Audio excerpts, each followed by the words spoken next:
નમસ્કાર મિત્રો, મારા વહાલા ગુજરાતના ભાઈઓ તથા બહેનો, વિક્રમ સંવત 2082નું નવું હિન્દુ સનાતન ધર્મનું નવું વર્ષ આજથી જ્યારે શરૂ થઈ રહ્યું છે ત્યારે આ પ્રકાશના મહાપર્વમાં દિવાળી અને નૂતન વર્ષના આપ સૌને ખૂબ ખૂબ શુભકામના પાઠવું છું. આપણા અને આપના પરિવારમાં સુખ શાંતિ છવાયેલી રહે, આપનું સૌનું સ્વાસ્થ્ય ઉત્તમ રહે અને આખું વર્ષ આપ પ્રગતિના પંથે બિરાજમાન થાઓ તેવી આપ સૌને અને પ્રભુને પ્રાર્થના. દેશના યશસ્વી પ્રધાનમંત્રી માનનીય મોદી સાહેબે જે વિકસિત ભારત 2047નું જે સપનું જોયું છે તેમાં 6.5 કરોડ ગુજરાતીઓ અગ્રેસર રહે તેવી પણ પ્રાર્થના.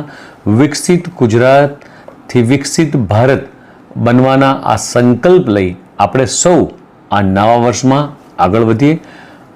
આજના આ પાવન દિવસે આપ સૌને ફરીથી નૂતન વર્ષની ખૂબ ખૂબ શુભકામના પાઠવું છું.